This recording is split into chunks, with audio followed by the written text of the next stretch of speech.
I like to assign a student to each rowing machine. If you do this and you show the races on the board, it will also show their name up there. Now, ideally, you want to put their first name first when doing this so that they can actually see their first name on the display when they're racing. Now, if you use Synergy, it will show last name first, and it throws a comma in there, which messes up the printed results. So I like to use Illuminate for this.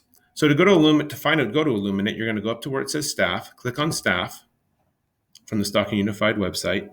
You're going to go ahead and scroll down to where you see Illuminate Staff Login. Click there. And it's just a Google login. So click on Google Login, and you're in.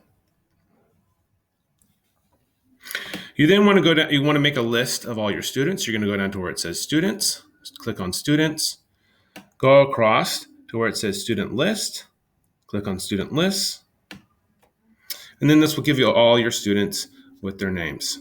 Okay, you want to filter them by class so that you can have class race within their class. So to do that, you're going to go up to Classes. Click on Classes and then click your class. And then you're going to hit the word Run. And now it's filtered out, and you can see here I only have 41 students now in this class. And then I want to download the results. So I'm going to go to Excel, click on Excel, and then they download right here. I'm going to go ahead and click on Excel, double tap it, and then we'll open up. Okay, from here, you can just copy paste the students' first names if you want. So I go down, copy all the first names, and I have it set up where there's 20 rowers. So I go from 2 all the way down to 21, and there's 20. Go ahead and Control C, and then I will go ahead and paste it into a race. Now, there's 2 ways to create the race. You can go to Individual Race and click on Individual Race, all right, and then put them in this way. I've already created the classes basically, so I go down to Run Race instead, and I open a race that I've already saved. Okay, so I've created I call it my blank 20 rows. All right, and this is just like a blank template for me.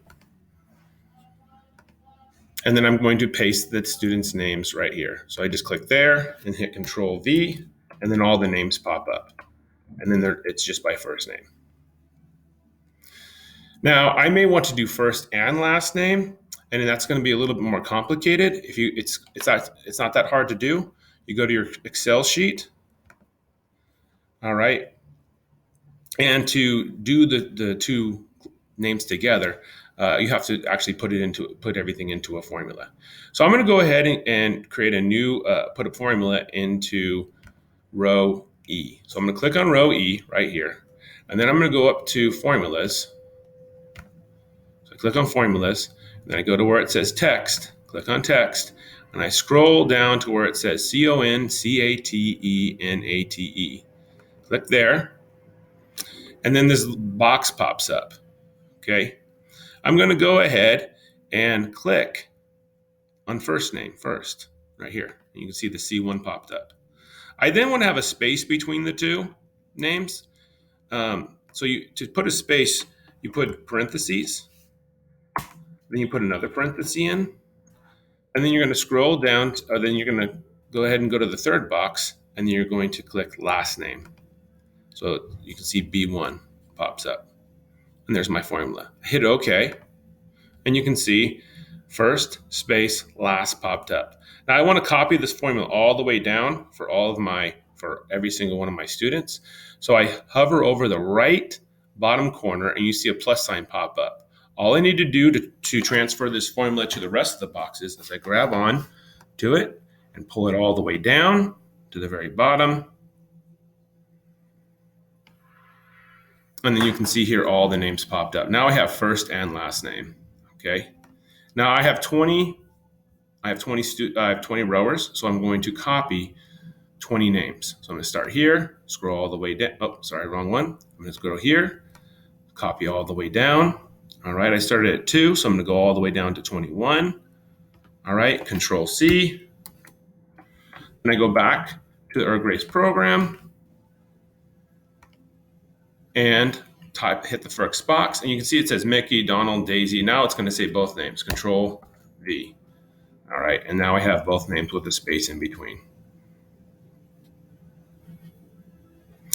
Now I'm going to go ahead and save this race. So I go to Save As.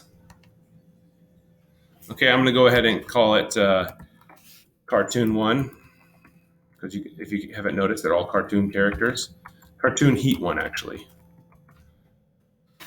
And save it.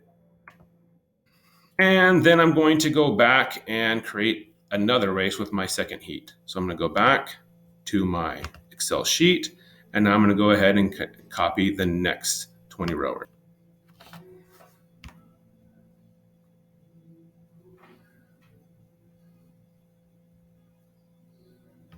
Hit Control C.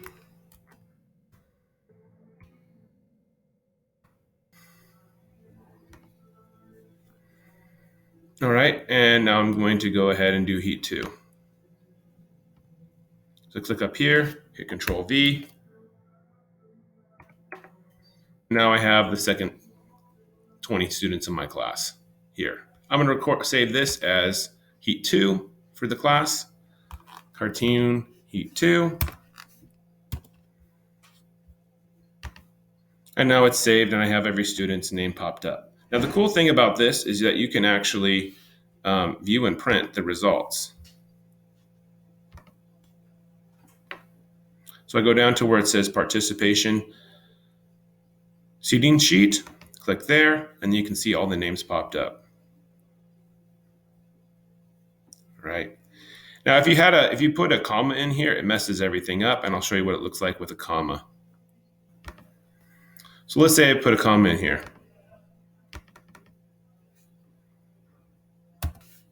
And a comma here. All right, now look at what the participation seating chart looks like. Put the name up here. So the comma is really only used for if you have a school. In this example, I put down a school name. The only time you want to use a comma is if you wanted to group the students by school. Now, if you're going to do this, you want to have the students together. So all the Washington students together. All right, I have a Washington student down here just to show you what happens if you have them separated. And then I have some Jefferson students here. And then from 10 on, you see what it looks like without a school. All right, so I go ahead and I go down to where it says participation seating chart, click there. And you can see here that after the comment, it shows now the school. So all the Washington, these 4 students are from Washington, these 4 students are from Jefferson, this student is from Washington, and then these have no schools declared. So you can see a couple problems here with using this program. Problem number 1, you can see if you don't have them grouped together that you see Washington posted twice. All right, that's problem number 1. Problem number 2 is if you want to set them up to where maybe you have a Jefferson student here and then a Washington student down here, then you'll have the schools pop up like this, and it really messes up your